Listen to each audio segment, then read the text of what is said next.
आइए 11वां number chapter, जो अब आपके मैड में 10वां नंबर बन चुका है, बजटरी कंट्रोल। इसमें भी एक मैसेज है, हर एक चैप्टर में हमारा एक मैसेज है कि अगर आप कोई हल्ला चिल्ली को देख रहे हो, नॉइज को देख रहे हो जो पढ़ाई के समय आ सकता है, प्रॉब्लम्स को देख रहे हो, उसमें अपने आप को आर्ट ऑफ प्रॉब्लम मानते हो तो आपको डिस्टर्बिंग लगता है। बट अगर आप उस प्रॉब्लम को ऊपर से जाके ऐसे एरियल व्यू से देखते हो, आपको लगता है वाह व्हाट अ प्रॉब्लम, नाइस, है ना। जैसे जंगल में आपको जीने के लिए बोल दिया जाए, बोले जंगल कैसे जिए, लेकिन अगर ऊपर एरोप्लेन से जंगल दिखाया जाए, बोले वाह व्हाट अ व्यू, प्रॉब्लम भी व्यू, सीनिक ब्यूटी बन जाता है। ऐसे ही हमारा सिलेबस भी है। सिलेबस के अंदर घुस के चल रहे हैं तो लग रहा है बाप रे बाप, ये सिलेबस कब खत्म होगा। बट दूर से देखे ना, वाह क्या नया सिलेबस है, क्या क्या सिखा रहा है इंस्टीट्यूट का चाप। चलिए, ये सब जो ज्ञान की बातें हैं ये पहले से आपको पढ़ाई भी है, ज्ञान की बातें आपको बताया हूँ। आपके स्लॉट में अलग से एक टाइम आपको निकालना है जिसमें सब ज्ञान की बातें आपको देखनी है।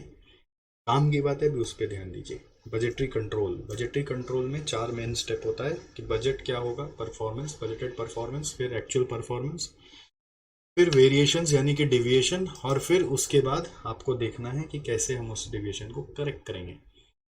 बजट हमेशा ध्यान रखना जब बनाते हैं तो बेटर होता है कि आप रिवाइज्ड बजट लेंगे कंपेयर करने के लिए।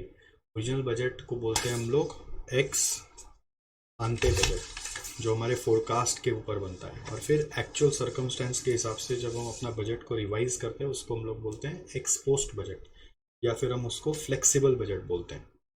ठीक है, तो flexible budget are the best budget for comparison purpose. You should not use ex ante budgets but you should use ex post budget. A company should review its budget continuously as per the actual scenario. A company should review its budget continuously as per the actual scenario.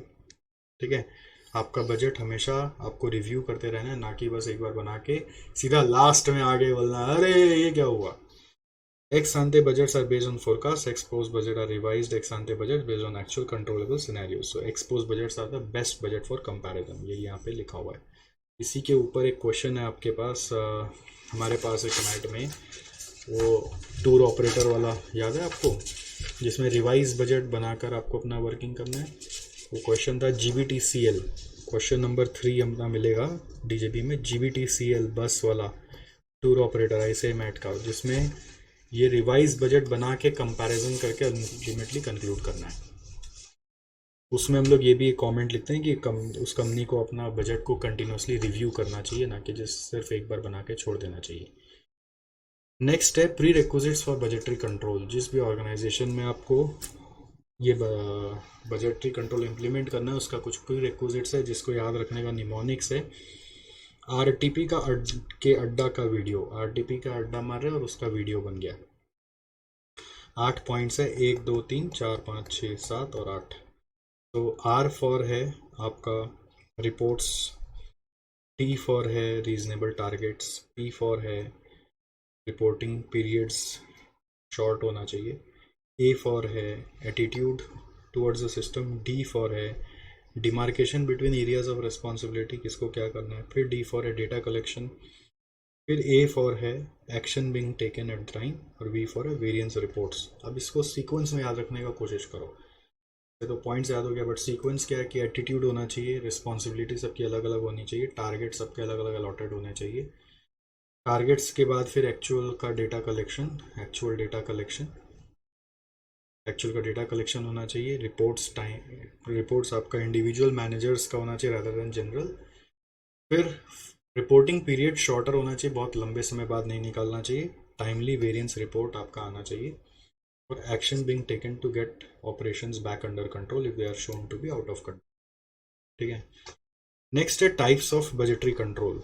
Types of budgetary control में क्या है, feedback, दूसरा feed forward. Feedback में हम लोग अपना जो भी रिएक्टिव अप्रोच है वो प्रोएक्टिव अप्रोच है, यहाँ पर अपने स्टैंडर्ड परफॉर्मेंस को एक्चुअल परफॉर्मेंस से कंपेयर करते हैं। बट फीड फॉरवर्ड में हम लोग फोरकास्टेड एक्चुअल को एक्चुअल से कंपेयर करते हैं, फोरकास्टेड एक्चुअल को स्टैंडर्ड से कंपेयर करते हैं, स्टैंडर्ड और फोरकास्टेड एक्चुअल को कंपेयर करते हैं, जिससे कि पहले से जो वेरिएंस आ सकते हैं वो पता लगा कर उसको करेक्ट कर दिया जाए, जिससे कि एक्चुअल में वो वेरिएंस फिर आए नहीं। ठीक है, तो यहाँ पे स्टैंडर्ड वर्सेस एक्चुअल है, तो यहाँ पे स्टैंडर्ड वर्सेस फोरकास्टेड एक्चुअल है। राइट, फिर फीडबैक में क्या होता है कि एक एरर होना चाहिए, there has to be an error on which corrective action is to take place, but feed forward का काम है कि एरर होना ही नहीं चाहिए, एरर होने के पहले कुछ करेक्शन ले लिया जाए। इसका लिमिटेशन है कि अगर एरर डिटेक्ट नहीं हुआ तो फेल हो जाएंगे, और दूसरा है कि there may be time lag in detection of error, implementation of action, and time lag between detection and implementation, उसके बीच में ये देखा जाएगा कि पता चलेगा कि एक्चुअल रिजल्ट ही चेंज हो गया। फिर the limitation of feed forward is that it is concern with future estimates which are highly uncertain. Future तो किसी के हाथ में नहीं है, and there is no study और tools to study the problem of uncertainty, and it is a very costly activity, so you should do cost benefit analysis before implementing the system. ये points आपको याद रखने हैं, इसका कोई उपचार नहीं है, रिएक्टिव है, प्रोएक्टिव है, स्टैंडर्ड वर्सेस एक्चुअल है, स्टैंडर्ड वर्सेस फोरकास्टेड एक्चुअल है। यहाँ पे एरर होना चाहिए, जिसको आप करेक्ट करोगे यहाँ पे एरर होने ही नहीं देना है। फिर आपका लिमिटेशन है यहाँ पर is in error detection system, limitation is in error detection system, अगर वो सक्सेसफुल नहीं हुआ तो सब कुछ गड़बड़ा जाएगा।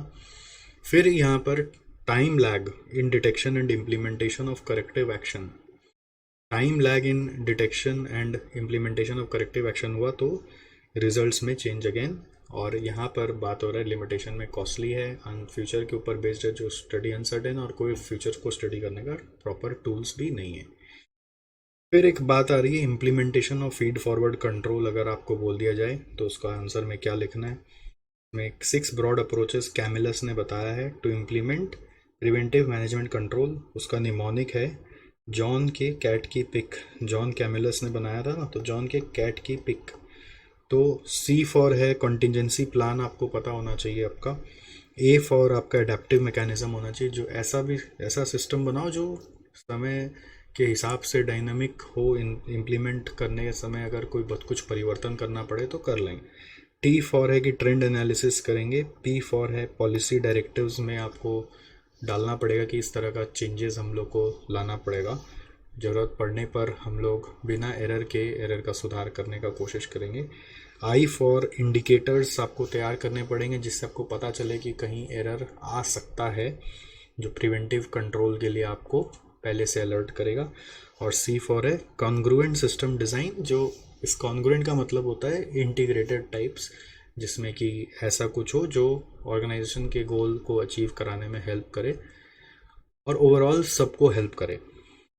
ठीक है, तो ये याद रखना है, जॉन के कैट की पिक, ये सब निमोनिक याद रखना टफ है, इसलिए इसका एक अलग लिस्ट बनाना है आपको, और उसको नेक्स्ट डे सुबह फिर उठ के रिवाइज करना है। C for contingency, adaptive, trend, P for policy directive, I for indicator set करना है, और C for congruent system design होना चाहिए। टाइप्स ऑफ फीडबैक होता है primary, secondary, negative, positive. Primary feedback is जो लोअर लेवल ही हैंडल कर लेगा, सेकेंडरी ऊपर तक जाएगा, पॉजिटिव जो रीइंफोर्स करना चाहिए, नेगेटिव जिसको रेक्टिफाई करना चाहिए। Guidelines to make the feedback control reports effective, इसका है फीडबैक कंट्रोल रिपोर्ट्स के लिए my favourite report FAVRPR। So F is for format में होना चाहिए, A फॉर है अकॉम्प्लिशमेंट और रिस्पॉन्सिबिलिटी, आपका दिखाए A और R के लिए ही। इट शुड डिस्क्लोज क्या किसी ने अचीव किया और क्या अचीव करना था। V फॉर वेरिएंस आपको दिखाना चाहिए।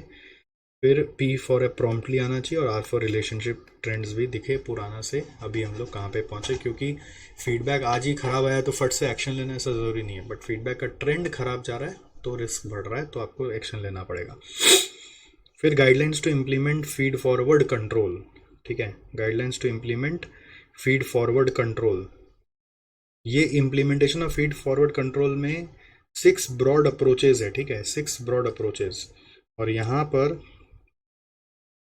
अलग बात हो रहा है, guidelines to implement feed forward control, ऊपर में था guidelines to make the feedback control reports effective, और ये है guidelines to implement feed forward control. तो फीड फॉरवर्ड कंट्रोल का गाइडलाइंस बोल रहे हैं मदिरा की प्लानिंग करो, M फॉर है मॉडल कंट्रोल सिस्टम, आपको डिज़ाइन करना पड़ेगा। A फॉर है रिक्वायर्स एक्शन, D फॉर है डायनामिक, I फॉर है इनपुट वेरिएबल्स डिफाइन करो, फिर R फॉर है वापस आपका रेगुलरली असेस करो R&A, और प्लानिंग का P thorough planning and analysis का दरकार है। फीड फॉरवर्ड कंट्रोल के लिए थॉरो प्लानिंग एंड एनालिसिस का दरकार है। इनपुट वेरिएबल्स आपको केयरफुली सिलेक्ट करने पड़ेंगे। You have to keep the things dynamic, prepare report in frequent intervals. Model control system आपको अपना बनाना पड़ेगा, जिसमें नया कंट्रोल सिस्टम बोल सकते हैं, जिसमें define authority and responsibility for various functions and measure their performance. Control system मतलब ऐसा सिस्टम जिससे आप चेक कर सकें कि किसको क्या करना था, नहीं कर पाया तो कैसे आप उसके ऊपर ट्रैक रखोगे। फिर data on input variables should be regularly collected and assessed and it should require action to be taken, not just preparing the reports.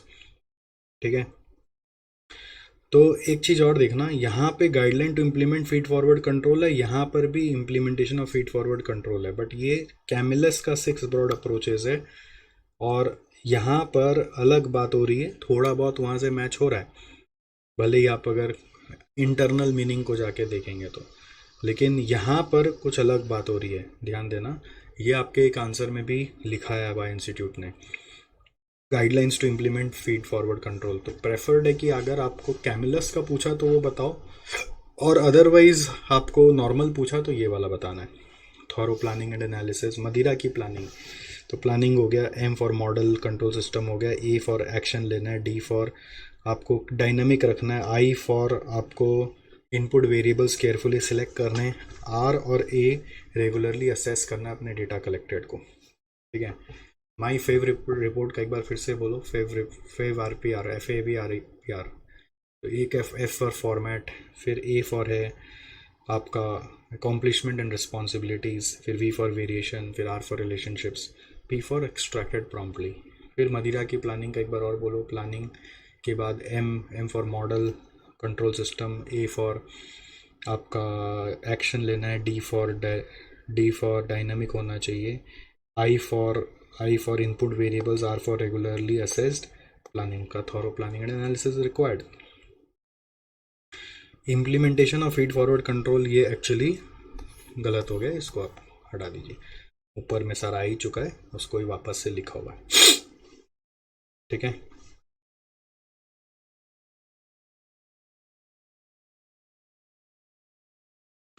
चलो नेक्स्ट, बिहेवियरल एस्पेक्ट्स के पहले फीड फॉरवर्ड कंट्रोल पे आपको क्या क्या क्वेश्चन कर लेना है, मैं वो लिख देता हूँ। एक है क्वेश्चन 1 है रियल पेट्रोलियम के नाम से, ये सब ICMAT का क्वेश्चन है। क्वेश्चन 4 है EW पार्टनर्स के नाम से, आपको याद आ गया होगा कैश बजट को लेके। क्वेश्चन 9 है विंग्स इंटरनेशनल के नाम से, और ये क्वेश्चन 9 विंग्स इंटरनेशनल का RTP में 19 में है, ये दोनों ICMAT में ही मिल जाएगा आपको, ये ICMAT में ही है। और एक है क्वेश्चन नंबर 11, वो बेसिक कभी एग्ज़ाम में आया हुआ, RTP में 21 बोल रहे हैं, RTP में 21 का क्वेश्चन है, जो the following are two types करके, the following are two types. मैं एक बार दिखा देता हूँ आपको, चलो आ जाओ आ जाओ आ जाओ आ जाओ, बजटरी कंट्रोल में चलो। ये रियल पेट्रोलियम वाला आपको याद आ रहा है, ऑयल कैन को लेकर। तो कैन का वजन पहले करके भरेंगे, ऐसा कुछ याद आ रहा है सिचुएशन, कि हम लोग यहाँ पर ऐसा कुछ सिस्टम बैठाएंगे जिससे कि आपका 0% वेस्टेज अचीव हो जाएगा ड्यू टू शॉर्ट फिलिंग, और अगर वो कैन में पूरा फिलिंग ही नहीं है तो वो उसको टॉस कर देगा,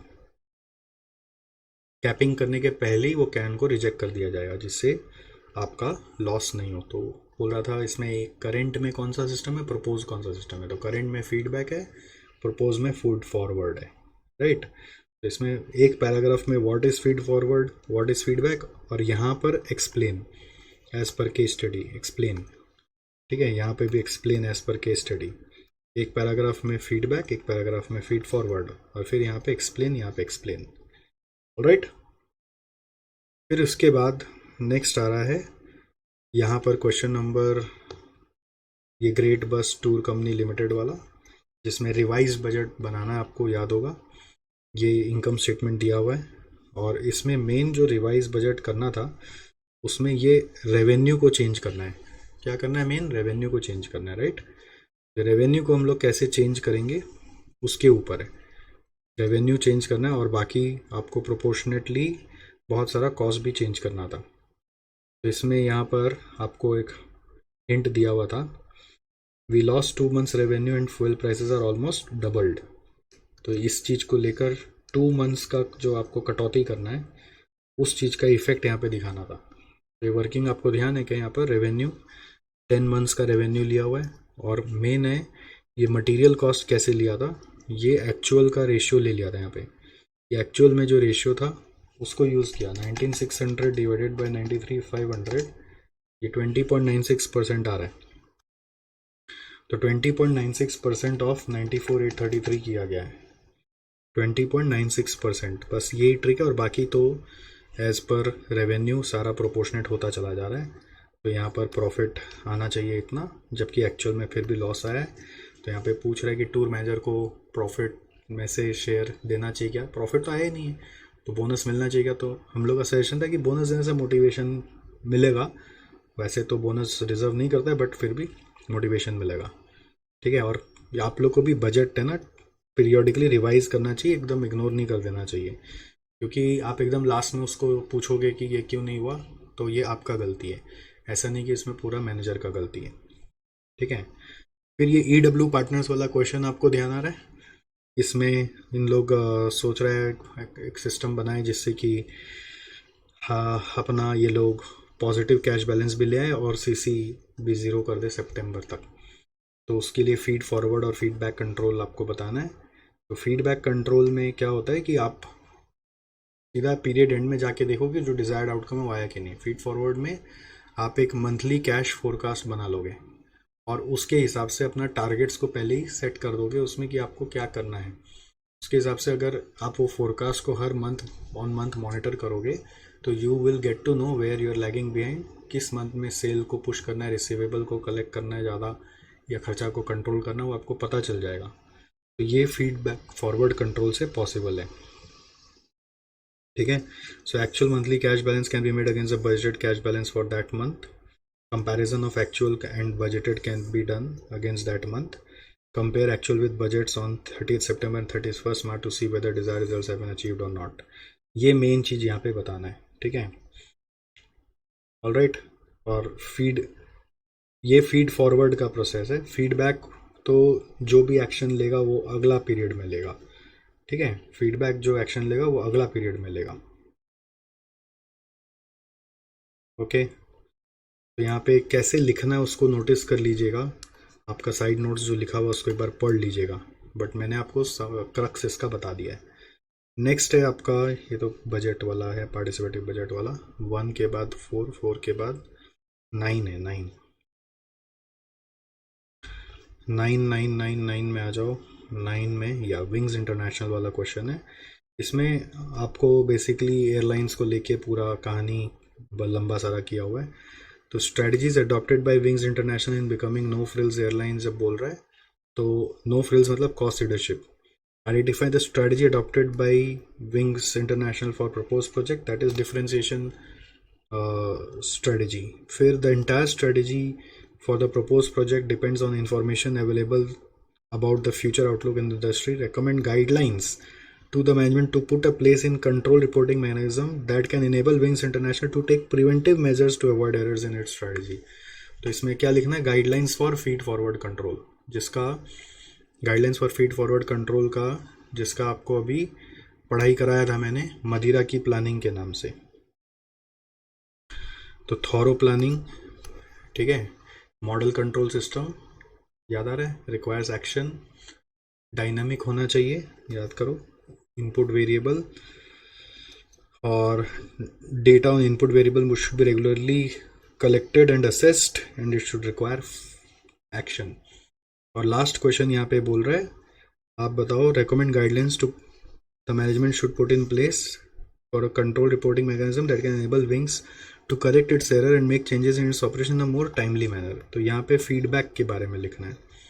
तो फीडबैक का जो गाइडलाइंस है वो है कि आपका माई फेव रिपोर्ट ये वाला फीड फॉरवर्ड पे लिखना है, नीचे वाला फीडबैक पे लिखना है। माई फेव रिपोर्ट का है it should be standardise format, A for accomplishment and responsibility, V for variation, promptly extract किया जाना चाहिए, याद आ रहा है, और रिलेशनशिप्स भी डिस्क्लोज करेगा। तो वही सब है। फिर यहाँ पर 9 नंबर तक हो गया, फिर आ रहा है 11 नंबर क्वेश्चन को देखो आप। ये एकदम सिंपल सा क्वेश्चन ही, इसमें बोल रहे बताओ टेबल देखिए कि कौन सा रिपोर्ट है। तो ये आपका बजट है और मोस्ट रिसेंट फोरकास्ट से एक्सपेक्टेड वेरिएंस निकाला हुआ है, और यहाँ पर आपका बजट एक्चुअल से वेरिएंस निकाला हुआ है। तो that means this is feed forward वाला ये, और ये फीडबैक वाला है। बस आइडेंटिफाई करना था, दैट्स इट। ओके, तो हो गया ना पढ़ाई आपका। चलो अब क्वेश्चन में क्या देखने का बचा, जो क्वेश्चन में आपको लगा कि उसको वापस देखना है तो बस इस चैप्टर के बाद थोड़ा सा देख लेना आगे। नेक्स्ट आ रहा है behavioural aspects of budgetary control, budget as a source of conflict. तो इसमें खाली एक बार आप बजटरी स्लैक पढ़ लो टेक्निकली जानने के लिए कि बजटरी स्लैक क्या होता है। कि अगर हम अपना बजट को थोड़ा सा इन्फ्लेटेड सेट करा देते हैं, इससे क्या होता है एग्जीक्यूशन करने में थोड़ा आराम रहता है कि अगर कल को मिस अप्रोप्रिएशन हुआ तो उसके लिए भी रूम है, क्योंकि बजट तो पास करा ही रखे हैं, बट ये एक तरह से ऑर्गेनाइजेशन के लिए नुकसानदायक है। तो दिस इज बजटरी स्लैक, आराम। और ये सब मुझे लगता है कि बस पढ़ने के लिए था, ठीक है, अभी उसमें हम नहीं जाएंगे। हॉफस्टेड क्या बोल रहा था ये थोड़ा आपको जानना चाहिए, क्योंकि बजट से ना कभी कभी अजीब अजीब क्वेश्चन आ जाता है। वो ऐसा एक क्वेश्चन जो आप सोचे होंगे कि ये तो थ्योरेटिकली एकदम इसको छोड़ दो, बट वही थ्योरेटिकल बजट से क्वेश्चन बन के आ जाता है। सो हॉफस्टेड ने ये स्टडी किया कि budgets have no motivational effect unless they are accepted by the managers involved as their own personal target.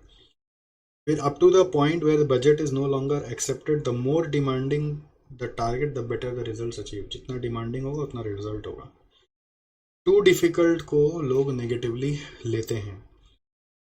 फिर acceptance is facilitated when good upward communication exist, मतलब नीचे से ऊपर सुनने वाले के लिए तभी नीचे की बात ऊपर में सुनोगे तो ही एक्सेप्टेंस ज़्यादा आएगा, इसलिए डिपार्टमेंटल मीटिंग वगैरह की बहुत ज़रूरत होती है।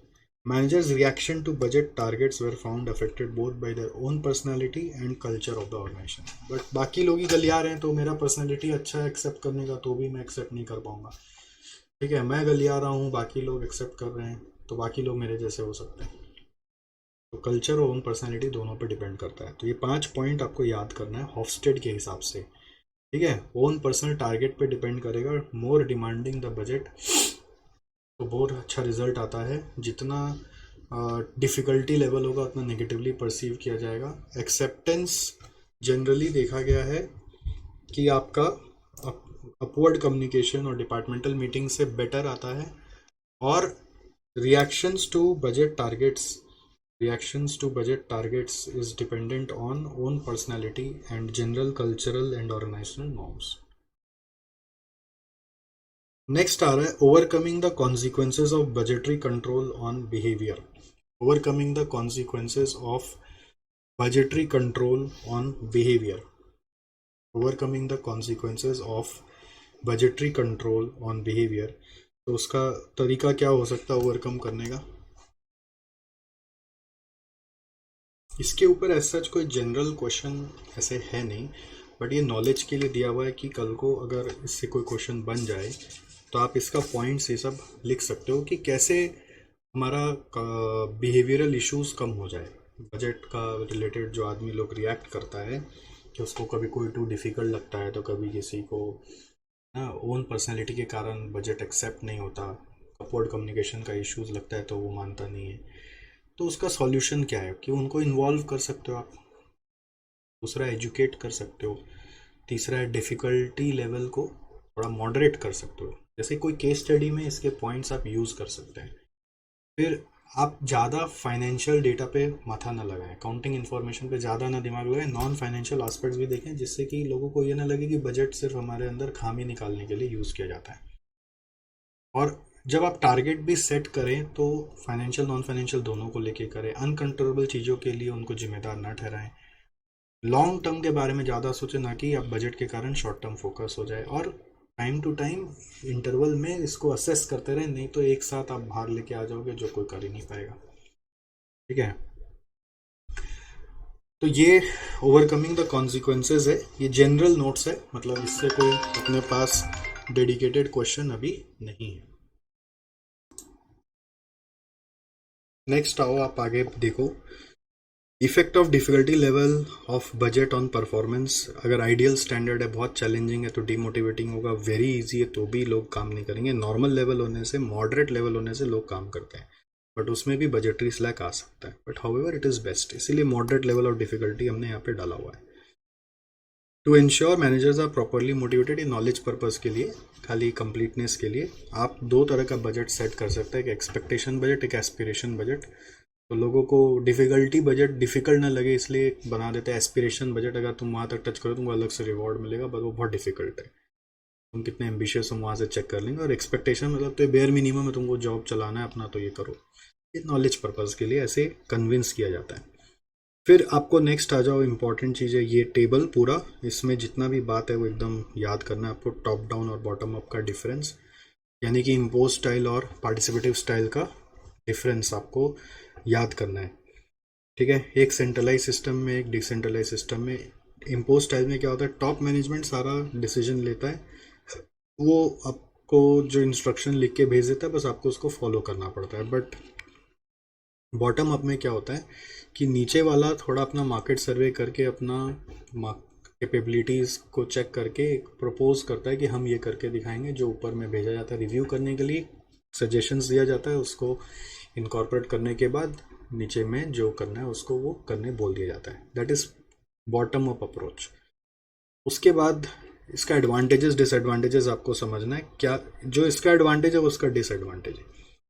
ठीक है, तो टॉप डाउन का एडवांटेजेस क्या होता है कि वो क्विक होता है, ठीक है, लेस टाइम कंज्यूमिंग, ऊपर में हेड में सोचना है और फट से बोल देना है बस तुम्हें करो। नीचे में क्या होता है, वो लोग खोज खाच के सर्वे करके लाता है तो टाइम लगा देता है, बट उसका फ़ायदा ये होता है कि नीचे वाला उसको एक्सेप्ट फिर करता है, कोई कानून नहीं लगाता, बट ऊपर वाला का बजट जब बन के आता है तो बोलता है ये क्या भेज दिया, एक्सेप्टेंस इशू रहता है।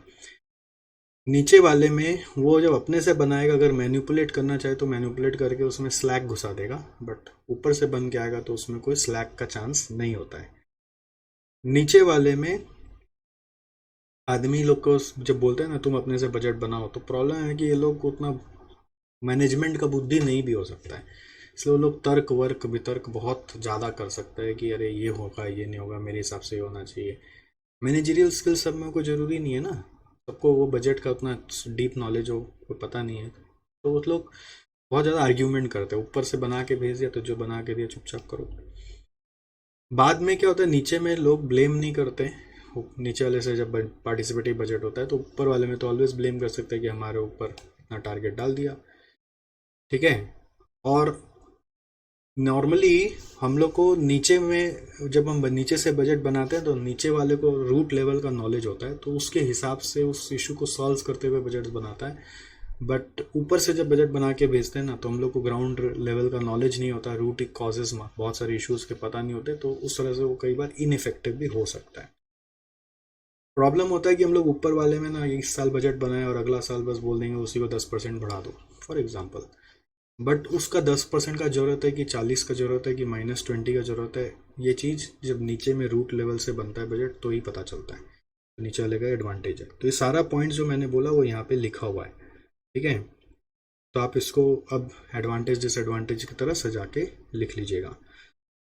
नेक्स्ट आता है requirements of participation in budget. आपका एम्प्लॉय का बुद्धि होना चाहिए, टाइम कंज्यूमिंग होता है तो समय देना पड़ेगा, और different budgets for different departments होगा, सबका अलग अलग बजट होगा, अलग अलग तरह का होगा, कोई ज़रूरी नहीं सबके लिए एक सेम बजट होगा। और it should B dynamic, the business environment अगर डायनेमिक है at different business levels, different divisions पर या डिफरेंट जोग्राफिकल रीजन पर, तो आपको यही सिस्टम में जाना चाहिए। अगर डायनामिक है तो, अगर स्टेबल है तो फिर टॉप डाउन चलेगा।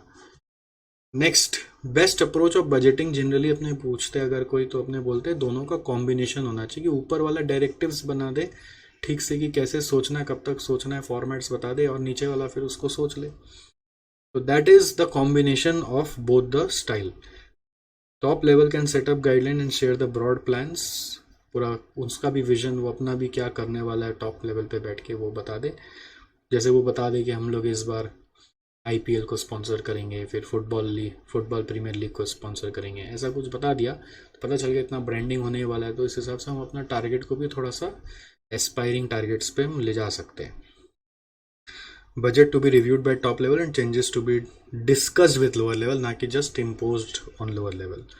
तो कभी कभी ऐसा भी होता है कि टॉप डाउन सेटिंग ही प्रेफरेबल है, और वो कब, जब आपको लगता है कि आपका एम्प्लॉय का पर्सनैलिटी कैरेक्टरिस्टिक्स ऐसा नहीं है कि वो लोग पार्टिसिपेशन करके कुछ फ़ायदा करेगा। समटाइम्स होता है कि participation by itself is not adequate in ensuring commitment, क्योंकि उनके पास वो स्किल्स ही नहीं है। उनको खाली साथ में ले लेने से आपको ऐसा फील हो रहा है कि कोई ऐसा रिजल्ट में चेंजेस नहीं आने वाला है ना। आपको लग रहा है कि उस और भी बहुत सारे फैक्टर्स है जिसके ऊपर रिजल्ट डिपेंडेंट है, जो हम ही लोग को कंट्रोल करने हैं।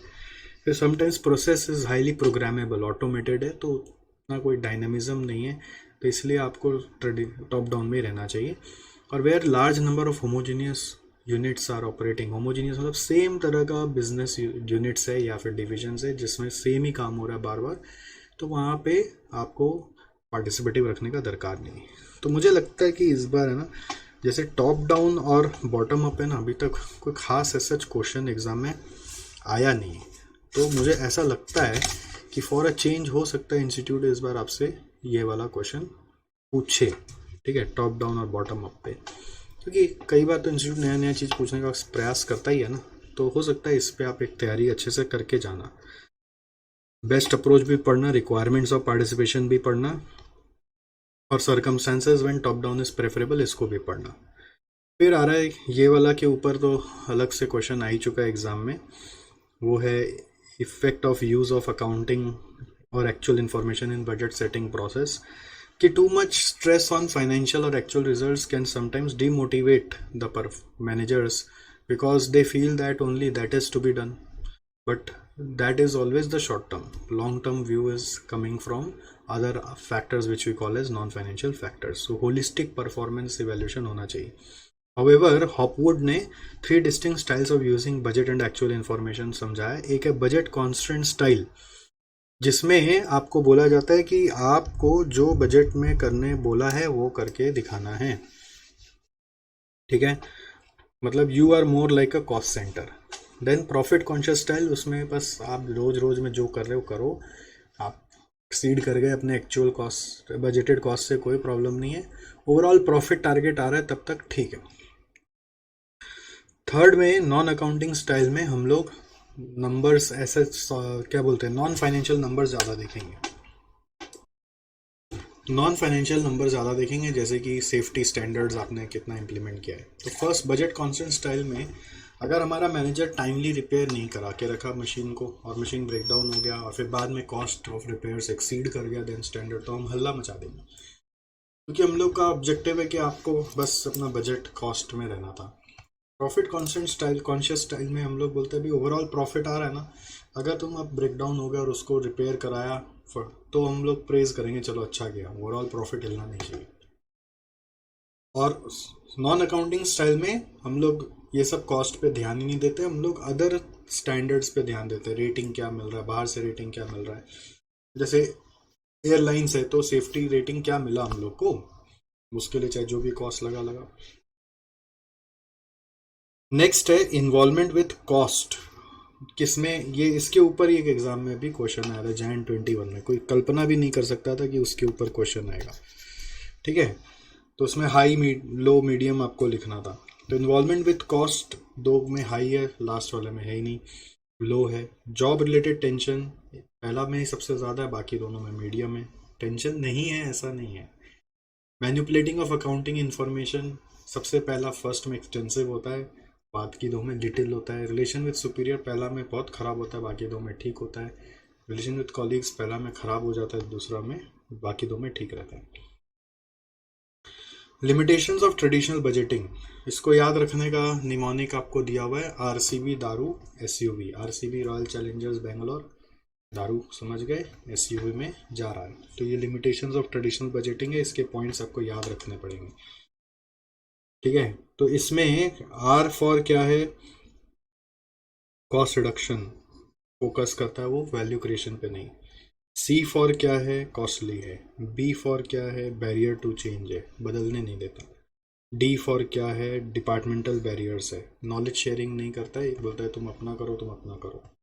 ए फॉर क्या है, ए फॉर assumptions अनसपोर्टेड और गेस वर्क पे बेस्ड है। आर फॉर क्या है, फिर से एक और आर आ गया, रेस्पॉन्सिवनेस नहीं है, कंस्ट्रेंट रिस्पॉन्सिवनेस मतलब रिस्पॉन्सिव नहीं है इन्वायरमेंट के हिसाब से, फ्लेक्सिबल नहीं है। यू फॉर अपडेट नहीं होता टाइमली। एस फॉर क्या है, स्ट्रेटेजिकली फोकस नहीं है। फिर यू फॉर क्या है, वापस से यू है, अंडर वैल्यूड फील कराता है लोगों को जब तुम टारगेट अचीव नहीं करते। और वी फॉर वैल्यू ऐड नहीं करता है। तो आरसीबी दारू एसयूवी आपको याद रखना पड़ेगा, से 2-3 बार इसको दोहराओ। आर फॉर क्या है, आर फॉर क्या है, कॉस्ट रिडक्शन पे ध्यान देते हैं, वैल्यू पे नहीं। सी फॉर क्या है, कॉस्टली है। डी बी फॉर क्या है, बैरियर टू चेंज।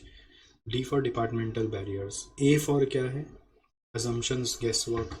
फिर आर फॉर रिस्पॉन्सिवनेस नहीं है। फिर U for undervalue feel करा देता है।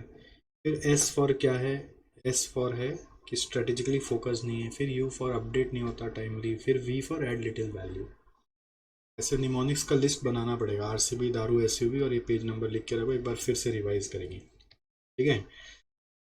ट्रेडिशनल का अदर इश्यूज क्या हो सकता है, ट्रेडिशनल सिस्टम में जब जाओगे तो गोल्स आप ठीक से कम्युनिकेट नहीं करते हो कि टॉप मैनेजमेंट क्या सोच रहा है और नीचे वाला लोग क्या सोच रहा है।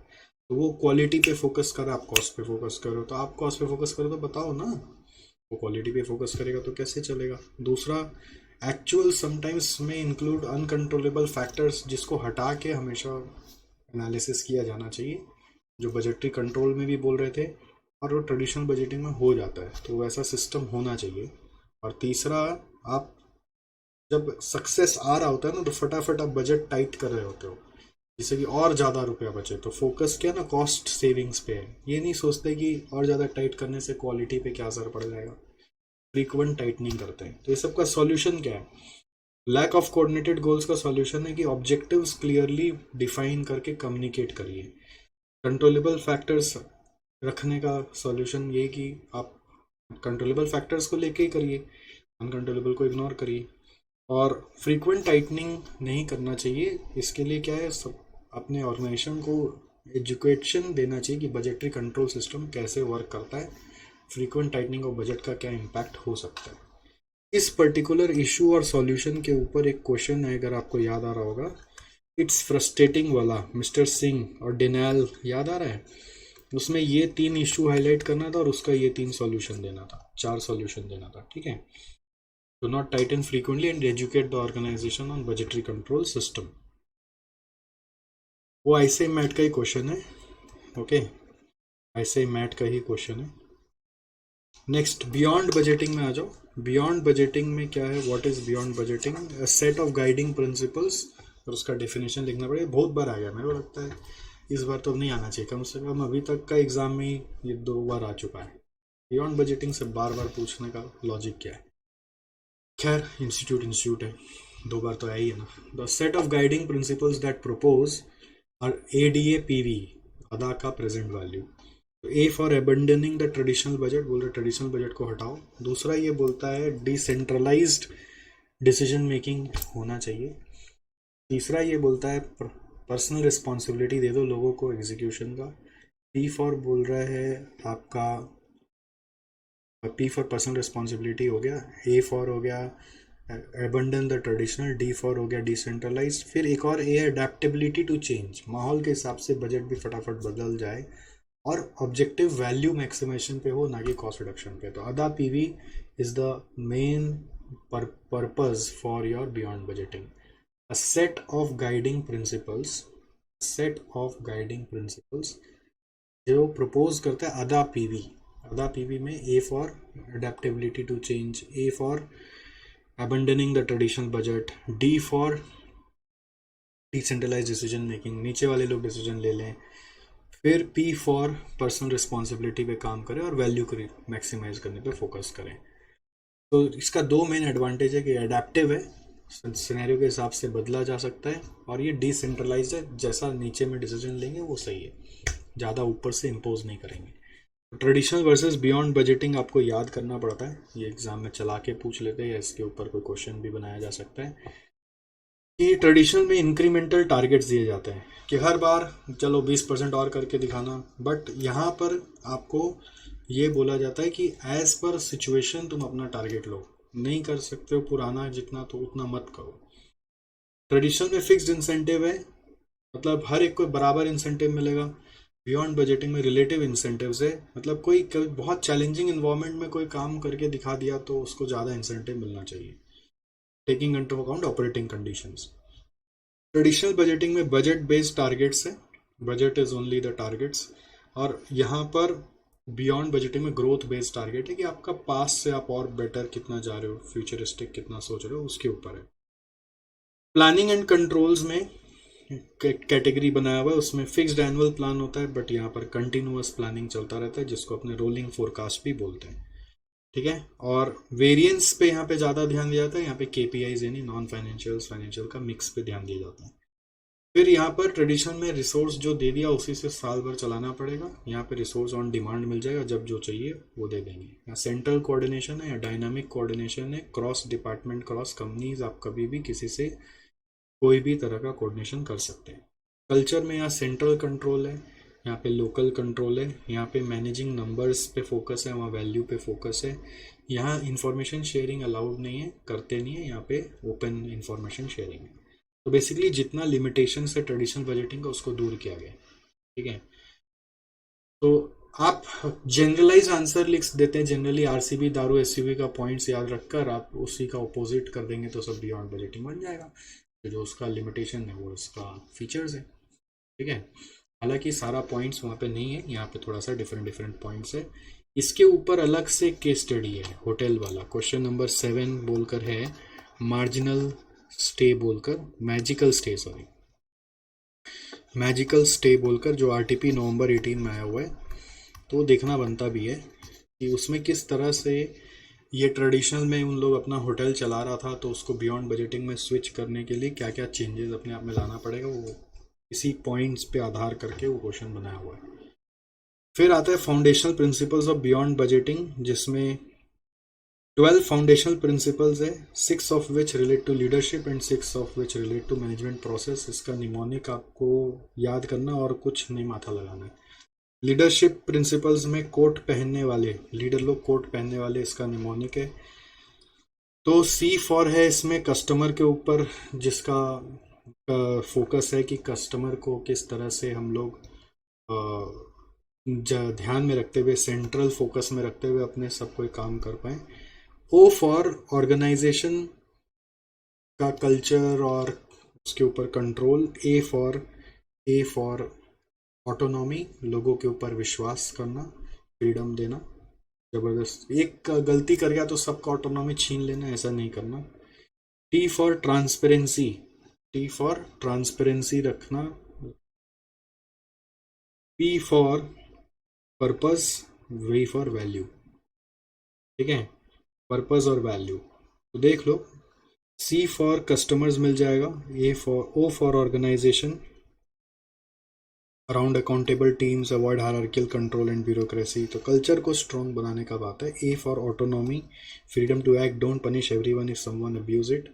T for transparency, make information open for self regulation, innovation, learning and control. Transparency मतलब free flow of information. T for purpose होना चाहिए उसका कि मैं आगे जाके क्या करने वाला हूँ, just not short term financial targets. और V for values, govern through shared values and sound judgement, not through detailed rules and regulation. तब हर समय रूल्स रेगुलेशन को फॉलो ना करे, रादर देन फेयर रहे और साउंड जजमेंट भी अपना यूज करे, ठीक है। नेक्स्ट है 6 of them relate to management process.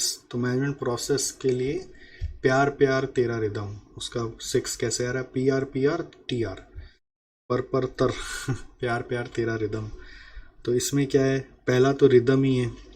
Rhythm मतलब organize management process dynamically around business rhythms and events not around calendar year.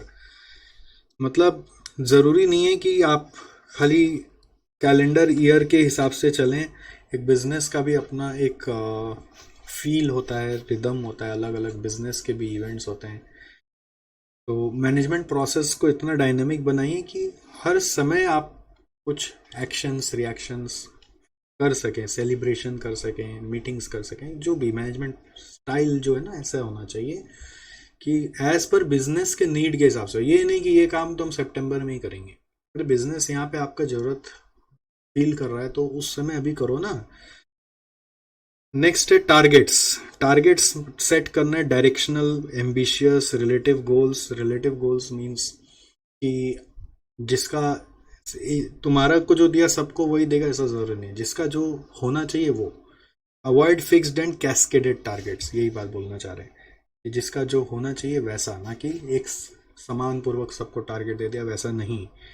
Next है plans and forecast. Make planning and forecast थोड़ा सा easy and biased, not rigid and political exercises. Resource allocation cost conscious mindset सबका बनाओ and make resources available as needed, not through detailed annual budget allocation. जब ज़रूरत हो तो resources available, जब ज़रूरत हो तब आप रिसोर्सेज अवेलेबल कराओ, not through detailed annual budget allocation. Performance evaluation holistically करो 360 डिग्री में, विथ पीयर फीडबैक, पड़ोसी का feedback. Not based on measurement only and not for rewards only. उसका ग्रोथ के लिए भी करो, जरूरी नहीं कि उसको रिवॉर्ड ही चाहिए हर समय। और रिवॉर्ड्स भी, reward shared success against competition, not against fix performance contracts. जो बात हो गया था वही कॉन्ट्रैक्ट, माने जो पहले से बात हो गई थी करके दिखाओ तो मिलेगा, बट कभी हो सकता है वो अपने लिए कुछ नहीं कर पाया बट ऑर्गेनाइजेशन में दूसरे डिवीजन के लिए कुछ किया, तो शेयर्ड सक्सेस पे भी रिवॉर्ड करना चाहिए। नेक्स्ट है characteristics of beyond budgeting. Beyond budgeting का कैरेक्टरिस्टिक्स क्या है, इसका याद रखने का निमोनिक है कबीर फ्यूचर रिजल्ट्स ला। कबीर फ्यूचर रिजल्ट्स ला, कबीर से केपीआई, फ्यूचर का फ्यूचर रिजल्ट्स ही है, फ्यूचर रिजल्ट्स ही है, ठीक है। कबीर का के फॉर केपीआई है, ए फॉर आपका, ए फॉर क्या है, एलोकेशन ऑफ रिसोर्सेज, टाइमली होता है। बी फॉर बेंचमार्किंग आप कर सकते हो अपने बजट्स में। आई फॉर इनोवेशन, कल्चर ला सकते हो। आर फॉर इन्वायरमेंट के हिसाब से रिएक्ट कर सकते हो। और फ्यूचर रिजल्ट्स पे फोकस है, ना कि प्रेजेंट, यानी कि लॉन्ग टर्म पे फोकस है, ना कि शॉर्ट टर्म पे। सूटेबिलिटी क्या है, जहाँ पे रैपिड चेंजेस आ रहा है, जहाँ पे टीक्यूएम यूज़ हो रहा है, जहाँ पे रेडिकल चेंज चल रहा है, वहाँ पे ये ज़्यादा सूट करेगा। नेचर क्या है, again temp file. Temp file is T for tools and techniques. नया नया आपका ट्रेडिशनल सिस्टम में ही बस ऐड कर दो तो बियॉन्ड बजटिंग बन जाता है। ई फॉर एवर इवॉल्विंग है। M for modifications are also trusted, ऐसा नहीं कि भाई नीचे वाला कुछ बोल रहा है तो मानेंगे नहीं। पी फॉर पार्टिसिपेटिव नेचर है यहाँ पर। और एफ फॉर फोरकास्ट कर सकते हैं आप रिजल्ट्स यहाँ पर, ये रिजल्ट फोरकास्ट करने में हेल्प कर सकता है। बेनिफिट्स ऑफ बियॉन्ड बजटिंग क्या है, ट्रिक वैल्यू। तो ट्रिक वैल्यू में वैल्यू क्रिएशन तो करता ही है ये, तो फिर ट्रिक का टी फॉर क्या है, टीम बेस्ड रिवॉर्ड्स है। आर फॉर क्या है, responsibilities and challenges are clear and motivating. I for आपका यहाँ पर इंफॉर्मेशन शेयरिंग है। C for coordinating resources internal rivalry. K for KPIs पे फोकस है, ना कि वेरिएंस पे। और वैल्यू क्रिएशन पे फोकस है। इसका बेनिफिट्स को आप समझो, यहाँ पे जो पॉइंट्स है इससे रिलेट करके भी लिख सकते हैं। तो बहुत सारा पॉइंट्स यहाँ पे मैच भी होता है, जैसे केपीआई वाला पॉइंट मैच हो रहा है, टीम बेस्ड वाला मैच नहीं हो रहा है, फिर कोऑर्डिनेशन वाला पॉइंट मैच हो रहा है, ओपन इंफॉर्मेशन शेयरिंग वाला पॉइंट मैच हो रहा है, वैल्यू वाला पॉइंट मैच हो रहा है। 4 पॉइंट तो मैच ही हो गया, राइट। और टीम वाला और रिस्पॉन्सिबिलिटीज एंड चैलेंजेस और वाला मैच नहीं हो रहा है, खैर। और implementation of beyond budgeting, Jeremy hope का 9 स्टेप्स बताया हुआ, क्या पता इसी से आपके पास क्वेश्चन आने वाला हो, अगर बियॉन्ड बजटिंग इनका फेवरेट है तो। 9 स्टेप्स को याद रखना बहुत डिफिकल्ट है मेरे हिसाब से, मेरे लिए, के लिए बहुत आसान हो सकता है। तो आप याद करने का कोशिश करो। Case for change and outline the vision, मतलब क्यों बियॉन्ड बजटिंग में जाना है, उसका केस यानी रीज़न, एंड क्या एंड रिजल्ट आप एक्सपेक्ट कर रहे हो। फिर बोर्ड में जाके कन्विंस करो, फिर स्टार्ट हो जाओ, फिर नया इम्प्लीमेंट करने के लिए प्रोसेस को डिज़ाइन करो, लोगों को ट्रेन करो, rethink the role of finance, इसमें रुपया पैसा कितना लगेगा ये सब के बारे में सोचो। बिहेवियर चेंज करना पड़ेगा, new process not management orders. और फिर बेनिफिट्स इवेलुएट करो और गेन्स को कंसोलिडेट करो। पहले केस फॉर चेंज होना चाहिए, विजन सेट करो, कन्विंस करो बोर्ड को कि जाके आपको बियॉन्ड बजटिंग में शिफ्ट होना है, स्टार्ट करो, नया डिज़ाइन, नया न्यू प्रोसेस पे काम करो, लोगों को ट्रेन करो, रोल ऑफ फाइनेंस यानी कॉस्ट बेनिफिट एनालिसिस वगैरह कर लो, और रुपया पैसा का अपने ऑर्गेनाइजेशन में किस तरह से अब यूज़ डिप्लॉय करना है उसके ऊपर सोचो। चेंज बिहेवियर मतलब आप न्यू चीज़ को इम्प्लीमेंट करो, बेनिफिट्स एवेलुएट करो, गेन्स कंसोलिडेट करो। तो with this is over, but मैं आपको और बाकी का जो क्वेश्चंस है वो दिखाना चाहूँगा कि आप मेरे साथ साथ और कितना कवर अप कर पा रहे हैं। एक बार शुरू से वापस आ जाओ। रियल पेट्रोलियम तो मैंने आपको समझा ही दिया था कैन वाला एग्जांपल से। फिर फ्रस्ट्रेटिंग वाला डिनायल का मैंने आपको समझा दिया था। Lack of coordinated goals in controllable factors और शॉर्ट रन पर्सपेक्टिव, मतलब जैसे ही बजट अचीव होता था वैसे ही टाइटनिंग कर देता था। तो सॉल्यूशन उसका आपको बता दिया था, डिफाइन करो, कंट्रोलेबल फैक्टर्स पे जाओ और इंटायर कंपनी को एजुकेट करना चाहिए, और do not change monthly budget values simply because you are able to achieve. फिर ये सब आपको बता दिया मैंने, EW पार्टनर्स भी बता दिया। फिर EWPL पे आ जाओ, नहीं ये वाला SPM, ये स्कूल वाला पार्टिसिपेटिव बजट का क्वेश्चन है। इसमें स्कूल का मैनेजमेंट बोल रहा है कि टीचर्स को अगर हम इन्वॉल्व करेंगे तो एडवांटेज और डिसएडवांटेज क्या है। तो पार्टिसिपेटिव बजट का एडवांटेज डिसएडवांटेज लिखना है, but in the light of the school. तो टीचर्स को इन्वॉल्व करने से उनको रूट का ज़्यादा नॉलेज होता है, तो प्रॉब्लम्स पता चल जाएगा, वो ओनरशिप फील करेंगे, आप इम्पॉर्टेंट फील करेंगे, तो उनका परफॉर्मेंस बढ़ सकता है। ठीक है। फिर उसके बाद कल को वो ये नहीं बोलेंगे कि हम लोग को अनरियलिस्टिक गोल दे दिया। और उसके बाद वो देखिए कौन सा पॉइंट्स है मेरे को जो याद आया मैं बता दिया ओनरशिप के बारे में। फिर सीनियर स्टाफ में have a better understanding of what results can be achieved and at what cost. For example, they have better knowledge of individual courses and how they may be delivered more efficiently and cost effectively. They cannot blame in future for unrealistic goals. The staff would feel that they are being appreciated for the value their experience brings to the management, and may get the opportunity to discuss organizational issues in which an exchange of information and ideas can help to solve the problems and agree future actions. तो ये सब जो common points है मैंने ऐसे ही बोला। अब क्या होता है, ऐसे ही पढ़ा जाता है, मतलब जब आप क्वेश्चन पढ़ते हो तो आपको आइडिया आ जाना चाहिए इसके ये पॉइंट्स है, पॉइंट्स इनफ याद आ गए जिससे आप आंसर लिख सकते हो, तो आप आगे बढ़ जाओ। थोड़ा सा और एक्स्ट्रा पढ़ने का दिल कर रहा है तो एक बार और डीप में घुस जाओ बस। ओके, पोटेंशियल डिसएडवांटेजेस क्या है इसके, कि उनको ज़रूरी नहीं है कि मैनेजमेंट का उतना स्किल हो, आर्ग्यू कर सकते हो मैनेजमेंट के साथ। ठीक है। may be excellent academically but lack practical knowledge for budget, may limit the benefits of participation due to their personality traits. Senior staff may consume a great deal of time arguing with each other. Then they may also introduce budgetary slack. ठीक है। Participative budget का जो drawback है वही आपको लिखना है। तो ये एक रिवीजन हो गया उसका। All right. एक बार क्या होता है ना, ओरली भी देखना पड़ता है कि मेरे को इम्पोज्ड और पार्टिसिपेटिव का कितना पॉइंट्स ऐसे याद है, उसमें से सारा का सारा पॉइंट एक आंसर में घुसाना है ऐसा जरूरी थोड़ी ना है। एक आध पॉइंट एक नया बन गया कोई बात नहीं है यार। ये सेल्स गर्ल वाला क्वेश्चन है, इसमें याद होगा discuss the participative nature of sales budgeting process and advice on best approach. तो इसमें ये बताना है पार्टिसिपेटिव बजटिंग में यहाँ पर होना क्या चाहिए वो बता रहे हैं। जैसे कि पार्टिसिपेटिव नेचर में subordinate managers create their own budget and these are reviewed by senior management.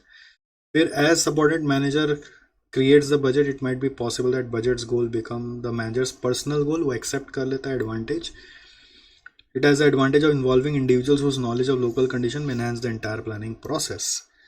फिर participative budget described here appears participative in the name only, मतलब यहाँ पे एक्चुअली वो अपना जो मैनेजर है ना, वो जब तब बजट को अपना हिसाब से बदल देता है, ठीक है, और जो वो बोलता है फिर वही प्रिवेल करता है, इसलिए नेम सेक के लिए है, ये ओरिजिनली जैसा होना चाहिए वैसा नहीं है।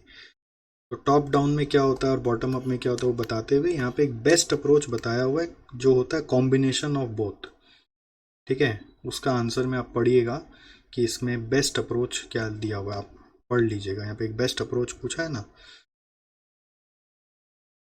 EWPL कहना है कॉम्बिनेशन ऑफ बोथ, तो वो कैसे अप्रोच किया जाता है उसके बारे में लास्ट पैरा में लिखा हुआ है, और पहला पैराग्राफ में टॉप डाउन और बॉटम अप का डिफरेंस को बताते हुए आंसर लिखा हुआ है। आपके जो हाथ से पॉइंट्स लिखे हुए हैं इस पे, उसको आप साइड में पढ़ लीजिए एक बार।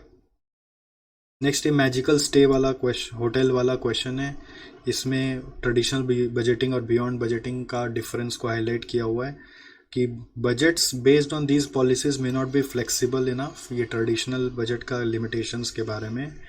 फिर it is based on internal benchmark and assumptions which are guess works.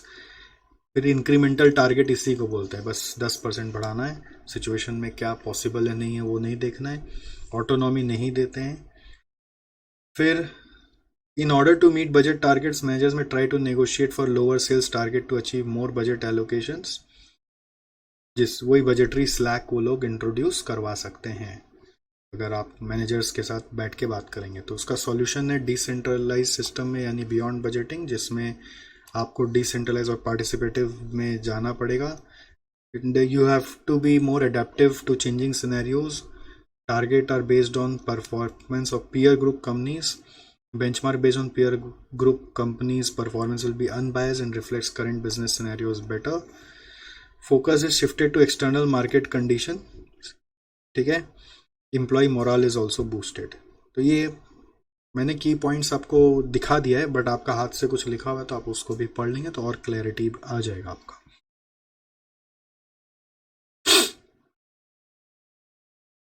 यहाँ पे क्या, due to autonomy managers at various locations need not compete with each other for budget allocation, ये सबसे बड़ा फायदा है इसका। बाहर से लड़ो, इंटरनली मत लड़ो। फिर ये 8 नंबर एकदम डायरेक्ट क्वेश्चन था, limitations of traditional budget, advantages, nature, benefits, suitability. Suitability में सूटेबिलिटी टू द कंपनी पूछा था, तो इसमें ये थोड़ा सा यूनिक था खाली कि टीके मोटर्स को अपने यहाँ पे अप्लाई करना है कि नहीं। कार मैन्युफैक्चरिंग कंपनी है, वो रैपिड चेंजेस आते रहता है उसकी इंडस्ट्री में। ये तब पता चलेगा, पता जब आप रिसर्च करके कोई गाड़ी खरीदोगे, ये मुझे पता चल गया। कार इंडस्ट्री सो डायनामिक कि हर साल कोई नया कार, और हर कार में इतना मॉडल्स, इतना वेरिएशन, बाप रे बाप। सर्च करें ना तो माथा खराब हो जाता है, मतलब it consume so much of time and every year by the time you will start research and by the end you will and the research, you will find that a new car is coming into picture. You'll be listening from somewhere that the same car is going a new version, undergoing a new version. तो फिर आपको लगेगा car लें कि नहीं लें। ये situation है, इतना रैपिड चेंजेस है इस इंडस्ट्री में, इसलिए यहाँ पर आपको क्लोज कोऑर्डिनेशन के साथ काम करने का दरकार है, with each other with motivation which in turn will beat the competition, इसलिए यहाँ पे सूट कर सकता है। विंग्स इंटरनेशनल का क्वेश्चन है, वो मैंने आपको बता ही दिया। फिर आपका ये वाला ऑलरेडी हो गया, आपको याद है ना, ये वाला नहीं हुआ, नहीं याद है, वही याद है ना। यहाँ पे इन्वॉल्वमेंट विथ कॉस्ट हाई, याद आ रहा है। प्रॉफिट कॉन्शियस में involvement with cost low. I hope मैंने सही लिखा है, नहीं हाई है, मेरे को याद नहीं था, सही बात बता। तो जॉब रिलेटेड टेंशन यहाँ पर हाई है, यहाँ पे मीडियम है, मीडियम है। मैनिपुलेशन ऑफ अकाउंटिंग यहाँ पे एक्सटेंसिव है, यहाँ पे एक्सटेंसिव के साथ लिटिल है। रिलेशन विथ सुपीरियर यहाँ पे पुअर है, यहाँ पे गुड है, और यहाँ पे कॉलीग्स के साथ भी रिलेशनशिप पुअर है, यहाँ पे गुड है। सोचो यार टेबल पे क्वेश्चन आ गया। और फिर बजट कॉन्स्टेंट स्टाइल है कि प्रॉफिट कॉन्शियस स्टाइल है, एक बार आप पढ़ो अपने से, बहुत ऑब्वियस वे में आप बता पाओगे कि कौन सा क्या है। ठीक है, ये आपके ऊपर छोड़ दे रहे हैं, कर लो एक बार, कितना देर लगेगा। और फिर ये भी एक वापस जुलाई 21 में बियॉन्ड बजटिंग से क्वेश्चन आया था, जिसमें उसका कैरेक्टरिस्टिक्स और प्रिंसिपल्स, वही 6 मैनेजमेंट प्रिंसिपल और 6 लीडरशिप प्रिंसिपल, कोट पहनने वाले और प्यार प्यार तेरा रिदम, उस पर क्वेश्चन आया। लेकिन इसमें एक इंटरेस्टिंग है कि इसका मेरे को लगता है बच्चा लोग तो सब यहीं तक करके छोड़ दिया होगा, बट ये एक डिस्कशन एक एक्स्ट्रा घुसा दिया यहाँ पे।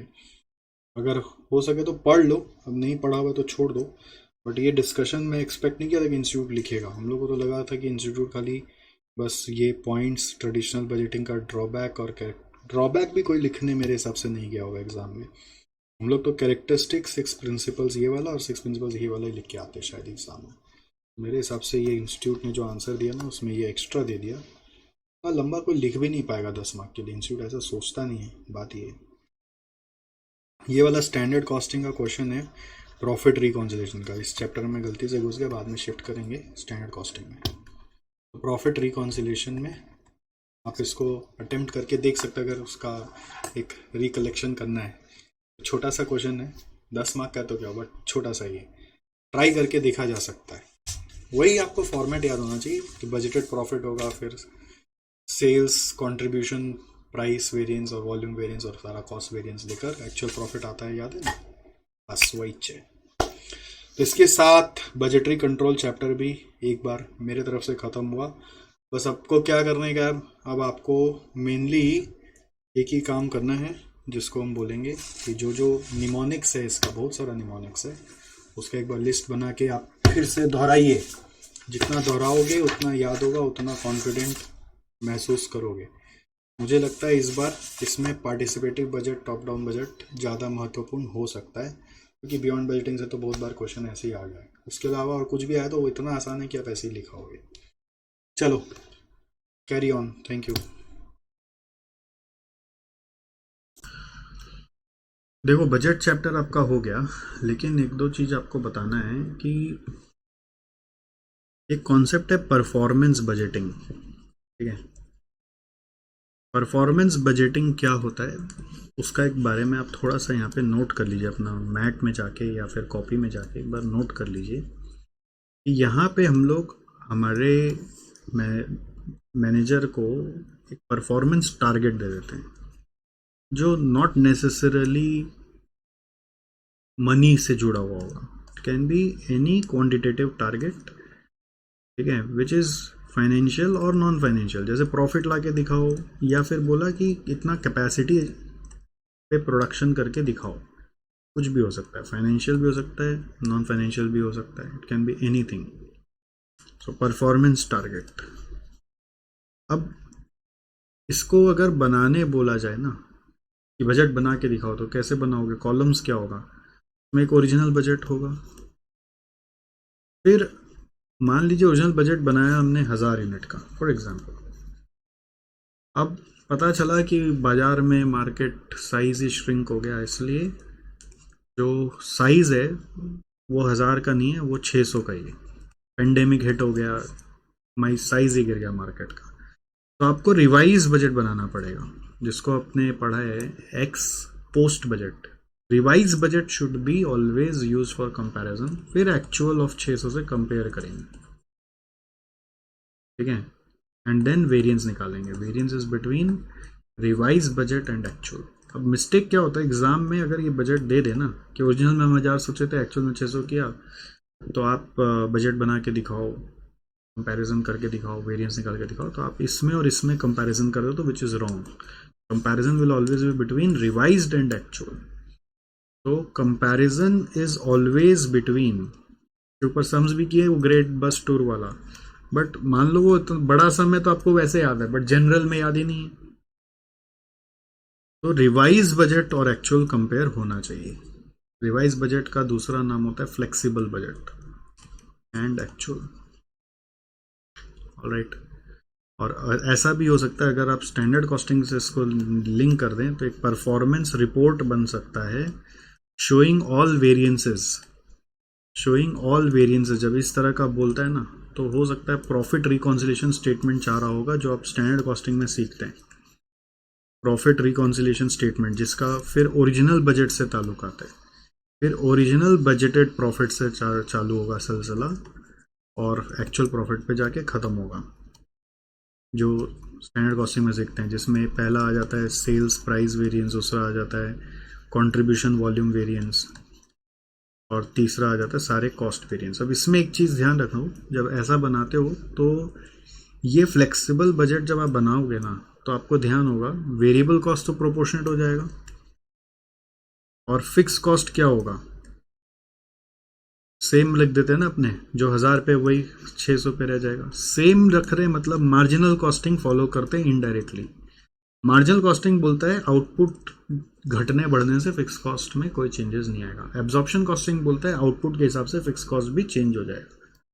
तो ये चीज़ आपको बेसिक्स में पता है, तो उसका इम्पैक्ट एक सम्स में आता है, वो है रिकॉन्सिलेशन में, कि in absence always assume marginal costing वाला रिकॉन्सिलेशन। स्टैंडर्ड कॉस्टिंग में भी एब्जॉर्प्शन अप्रोच था, मार्जिनल अप्रोच था, always assume marginal costing approach. ये ट्रिक था यहाँ पर कि अगर आप मान लीजिए यहाँ पे वेरिएंस जब निकाल रहे हो, उसमें कंट्रीब्यूशन वॉल्यूम नहीं लिखकर प्रॉफिट वॉल्यूम लिख दिया तो इंस्टीट्यूट रॉन्ग कर सकता है। मार्जिनल अप्रोच में कंट्रीब्यूशन वॉल्यूम वेरिएंस आता है, और कॉस्ट वेरिएंस में फिर क्या क्या ब्रेकअप होता है वो आपको सब लिखना पड़ेगा, एमपीवी, एमयूवी, है ना, एलआरवी, एलईवी, अलग अलग सब आएगा। और वेरिएबल ओवरहेड का भी जो है एक्सपेंडिचर वेरिएंस और एफिशिएंसी वेरिएंस आएगा। जस्ट एक चेंज होता है, मार्जिनल अप्रोच होने से फिक्स्ड ओवरहेड का सिर्फ एक्सपेंडिचर आएगा, वॉल्यूम नहीं आएगा। फिक्स एक्सपेंडिचर का वॉल्यूम से हम लोग को कोई मतलब नहीं है। कंट्रीब्यूशन वॉल्यूम आ रहा है और फिक्स्ड ओवरहेड का एक्सपेंडिचर आ रहा है, फिक्स्ड ओवरहेड का वॉल्यूम वेरिएंस नहीं आएगा। वॉल्यूम वेरिएंस कब आता है, जब आप एब्जॉर्प्शन अप्रोच फॉलो करते हो। तो ये जस्ट एक क्रॉस कनेक्ट करके आपको बता दिया, क्योंकि ऐसा क्वेश्चन भी दिसंबर 21 एग्जाम में आया हुआ है, आपको उसका पेपर सॉल्व करके चेक करना चाहिए अपने आप को। Okay, this is it. I hope you have updated it, and now your task is to attempt those questions. ये सब का क्वेश्चंस का सप्लीमेंट आप हमारे जैसी वेबसाइट से डाउनलोड कर सकते हैं, इंस्टीट्यूट साइट से डाउनलोड कर सकते हैं, बट करके जाइए, ऐसा नहीं खाली देख के जाइए अपने से। एग्ज़ाम में फिर कोई क्या है, छोटा सा गैप रह जाएगा। राइट, चलो, सी यू।